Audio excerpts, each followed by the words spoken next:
السلام علیکم دوستوں، میں امید کرتی ہوں آپ لوگ دنیا کے کسی بھی خطے میں اس چینل کو دیکھ رہے ہوں، انشاءاللہ خیریت سے ہوں گے۔ آج میں آپ لوگوں کو اپنی کتاب میں سے بلوچستان کے بارے میں ہی ایک باب سناؤں گی۔ اس میں جو 5 باب ہیں بلوچستان کے بارے میں، یہ ان کا پہلا باب ہے جس کا عنوان ہے کتنا مختلف تھا وہ بلوچستان۔ سفر پہ نکلے تو آنکھوں نے حال یہ دیکھا، سفر پہ نکلے تو آنکھوں نے حال یہ دیکھا، قدم قدم پہ فسانے تھے گفتہ نا گفتہ۔ دوستوں یہ باب ذرا طویل ہے، اس لیے آپ اسکرین پر صرف تصویر دیکھیں گے اور میں ذرا اس کو تیزی سے روانی سے پڑھوں گی۔ کتنا مختلف تھا وہ بلوچستان آج کے بلوچستان سے۔ رنجشیں تھیں، شکایتیں تھیں، تلخیاں تھیں، سیاسی منافقتوں سے اکتاہٹیں تھیں، مایوسیاں تھیں، بے چینیاں تھیں، مگر نفرتیں نہیں تھیں، دلوں میں دوریاں نہیں تھیں۔ عرصہ دراز سے BBC سننے والوں کی خواہش تھی کہ بلوچستان جو ایک دور افتادہ پسماندہ مگر جغرافیائی لحاظ سے بہت حساس صوبہ ہے، اس کے بارے میں ایسا پروگرام پیش کیا جائے جس میں تاریخی پس منظر میں سیاسی کشمکش کا احوال بھی ہو، یہاں کے باسیوں کے نظریات کا ذکر بھی ہو، سماجی زندگی کے رنگ بھی ہوں اور ثقافتی رنگوں کی گھنٹیاں بھی بجتی سنائی دیں، ادب کی چاشنی بھی ہو، اس سرزمین سے وابستہ فسانے بھی اور یہاں کے تلخ حقائق کے تذکرے بھی، سماجی زندگی کی جھلکیاں بھی ہوں اور انسانی رویوں کی عکاسی بھی۔ بس یہ سب کچھ جاننے کے لیے میں جولائی 1992 میں بلوچستان کے شہر کوئٹہ جا اتری۔ کتنی عجب بات تھی نا کہ بلوچستان اپنے ہی ملک کا صوبہ تھا، مگر ملک کے اس حصے کا میرا یہ پہلا سفر تھا۔ میں یہ اعتراف کرتے ہوئے شرمندہ ہوں کہ اسلام آباد اور بلوچستان کے درمیان صرف جغرافیائی دوری ہی نہیں، دلوں میں بھی کوئی قربت نہیں تھی۔ کبھی سوچا ہی نہیں کہ اپنے ملک کا یہ حصہ بھی گھوم پھر کر دیکھنا چاہیے۔ اس سیریز کے لیے میں صوبے کے مختلف شہروں گوادر، یوب، سبی، ڈیرہ بگٹی، تربت، لہڑی اور زیارت گئی۔ مجھے زندگی میں پہلی مرتبہ بلوچ سرزمین کی ثقافت، نظریات، بلوچ روایات کو قریب سے دیکھنے اور ہر عمر اور ہر شعبہ زندگی سے تعلق رکھنے والے بلوچوں اور پشتونوں سے بات کرنے کا موقع ملا۔ آنے سے پہلے یہاں کے بارے میں، اس سفر کے بارے میں بہت اندیشے ظاہر کیے جا رہے تھے کہ وہاں تو خاتون اکیلے سفر ہی نہیں کر سکتی، سفر کرنا تو درکنار، وہاں تو گھر سے بھی نہیں نکلتی۔ خصوصاً پنجاب سے آنے والوں کو وہاں لوگ بالکل پسند نہیں کرتے، منہ نہیں لگاتے۔ میں یہاں پہنچی تو مجھے تو اجنبیت کا کوئی احساس نہیں ہوا۔ بہت مانوس اپنی اپنی فضائیں تھیں۔ یہ میرے ملک کا حصہ اور یہ میرے ملک کے ہی لوگ تھے۔ تقریباً ہر شعبے سے تعلق رکھنے والے حضرات، ادیب، دانشور اور طلباء سے مل کر اندازہ ہوا کہ بہت سے ایسے تعصبات جو بلوچوں سے منسوب کیے جاتے تھے وہ محض غلط فہمی پر مبنی ہیں۔ یہ بھی عین ممکن ہے کہ ایسا سیاسی مقاصد کے تحت کیا جاتا رہا ہو۔ بلوچوں کی نگاہوں میں شرافت، محبت اور باتوں کی مٹھاس میں اب بھی محسوس کر سکتی ہوں۔ میری خوش قسمتی یہ تھی کہ مجھے کہیں بھی اپنا تعارف کروانے کی ضرورت نہیں تھی۔ مجھے کہیں بھی یہ محسوس نہیں ہوا کہ میں پہلے مرتبہ یہاں آئی ہوں۔ ملنسار، خوش اخلاق، مہمان نواز، منکسر المزاج لوگ تھے۔ خوشی کی بات یہ تھی کہ سب ملاقاتیں 2 طرفہ تھیں۔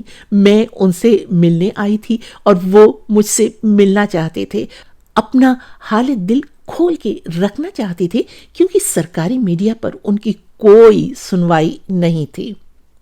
ایئرپورٹ پر ریڈیو پاکستان کوئٹہ کے ہمارے ایک ساتھی قدوس درانی لینے آئے ہوئے تھے، اپنائیت سے لبریز، خیر مقدمی لب و لہجے، اور گھر والے بھی ایسے ملے جیسے برسوں سے بچھڑا ہوا اپنا کوئی عزیز اچانک آ ملتا ہے۔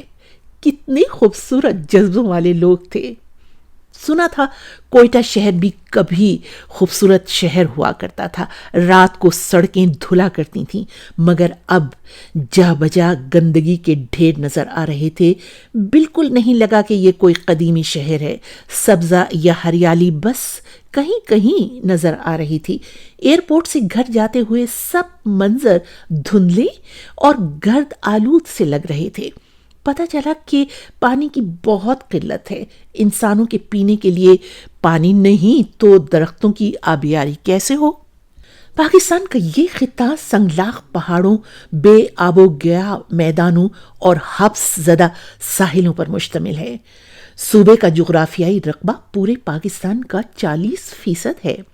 یہاں آ کر محسوس ہوا بلوچستان میں زندگی کتنی سست رفتاری سے چلتی ہے۔ سوائے رکشہ کے کوئی پبلک ٹرانسپورٹ تھی نہ سڑکوں کے کوئی نام تھے۔ ٹریفک قوانین کی کوئی پابندی نظر نہیں آئی، خیر وہ تو وطن عزیز میں کہیں بھی نظر نہیں آتی۔ معدنیات اور قدرتی وسائل سے مالا مال صوبے کے بیشتر عوام جدید زندگی کی سہولتوں سے کوسوں دور تھے۔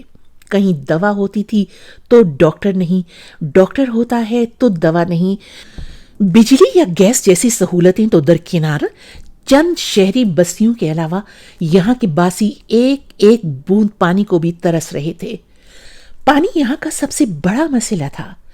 بارشوں کا پانی ٹینک میں جمع کیا جاتا ہے، بس کہیں کہیں پہاڑوں کو انسانوں کی پیاس پر جب ترس آ جاتا ہے تو ان کے اندر سے پانی کے چشمے ابل پڑتے ہیں۔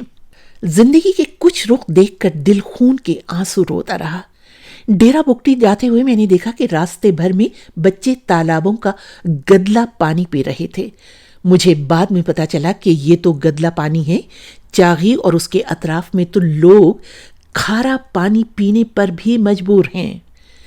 یہیں میں گاڑی سے اتر کے بچیوں کے پاس گئی۔ میں پوچھنا چاہتی تھی کہ کیا آپ لوگوں کے گھروں میں صاف پانی نہیں؟ مجھے آتا دیکھ کر بچیاں میری جانب دوڑیں اور میرے ارد گرد جمع ہو گئیں۔ اس سے پہلے کہ میں کچھ کہتی، ایک بچی بولی، آنٹی ہم پڑھنا چاہتے ہیں مگر ہمارے لوگ ہمیں 5 کلاس سے آگے نہیں پڑھاتے۔ تعلیم کے لیے ان بچیوں کے لہجے میں چھپی تڑپ میں محسوس کر رہی تھی۔ وہاں موجود لوگوں کا یہ کہنا تھا کہ لڑکیوں کے لیے اسکول بہت کم اور بہت دور دور ہیں، اس لیے لوگ لڑکوں کو تو بھیج دیتے ہیں مگر لڑکیوں کو دور کیسے بھیجیں؟ ایسے مناظر دوسرے صوبوں میں بھی بکھرے پڑے ہیں۔ ملک کے 2.5 کروڑ بچوں کے لیے اسکول ہی نہیں۔ کاش صاحب ثروت لوگ اپنے اپنے علاقوں کی آبادی کے لیے اسکول قائم کرتے رہتے تو آج اسکولوں کی اتنی خوفناک کمی نہ ہوتی۔ مگر پھر ان کے سامنے کون جھکتا؟ ان کے پاؤں کون پکڑتا؟ کون معمولی اجرتوں پر ان کے لیے کام کرتا؟